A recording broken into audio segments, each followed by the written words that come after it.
OMSS के तहत दूसरी नीलामी में सिर्फ 3,85,000 टन गेहूं ही बिक पाया। ऐसे में कहा जा रहा है कि गेहूं की मांग मार्केट में घटने लगी है।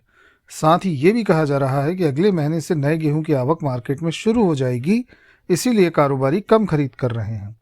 इसी बीच एक खबर आई है कि सरकार ने गेहूं की फसल पर तापमान में वृद्धि के प्रभाव की निगरानी के लिए गठित की एक समिति।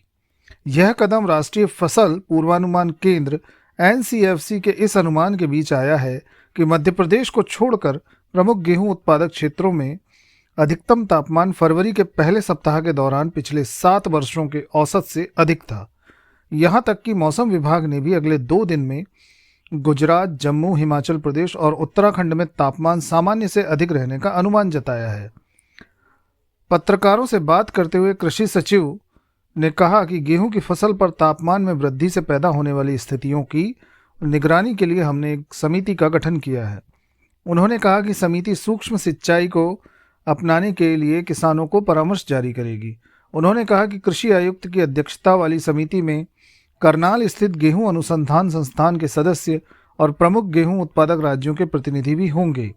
हालांकि सचिव ने कहा कि जल्दी बोई जाने वाली किस्मों पर तापमान में वृद्धि का असर नहीं होगा।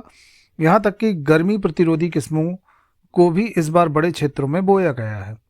फसल वर्ष 2022-23 जुलाई-जून में गेहूं का उत्पादन रिकॉर्ड 11 करोड़ 21 लाख टन रहने का अनुमान है। कुछ राज्यों में लू की स्थिति के कारण पिछले वर्ष गेहूं का उत्पादन मामूली रूप से घटकर 10 करोड़ 77 लाख टन रह गया था। गेहूं एक प्रमुख रबी फसल है जिसकी कटाई कुछ राज्यों में होना शुरू हो गई है। पंजाब और हरियाणा में 1 फरवरी से मौसम ज़्यादातर शुष्क बना हुआ है और इसका असर गेहूं की फसल पर पड़ सकता है। मौसम विभाग के कार्यालय ने रविवार को कहा कि शुष्क मौसम महत्वपूर्ण पश्चिमी विक्षोभ की अनुपस्थिति या कैस्पियन सागर में उत्पन्न होने वाली और अफगानिस्तान पाकिस्तान क्षेत्र में बढ़ने वाली तूफान प्रणालियों की अनुपस्थिति के कारण है।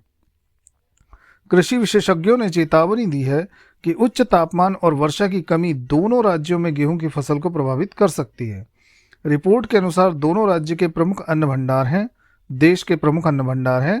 किसानों से कहा गया है कि यदि फसल पर दबाव दिखाई दे तो हल्की सिंचाई की जा सकती है। विशेषज्ञों ने कहा कि पंजाब और हरियाणा में मौजूदा अधिकतम तापमान औसत से 4 से 5 डिग्री सेल्सियस अधिक है, जबकि न्यूनतम तापमान औसत से 3 से 5 डिग्री सेल्सियस अधिक है। मौसम विभाग के अनुसार अगले 4-5 दिनों में पंजाब, हरियाणा और चंडीगढ़ के अधिकांश हिस्सों में मौसम मुख्य रूप से शुष्क रहने की संभावना है। चंडीगढ़ सहित दोनों राज्यों में अगले 4-5 दिनों में अधिकतम और न्यूनतम तापमान में कोई बड़ा बदलाव होने की संभावना नहीं है। इन सब बातों को देखते हुए ऐसा प्रतीत होता है कि गेहूं में बहुत अधिक मंदी की धारणा नहीं अपनानी चाहिए। धन्यवाद।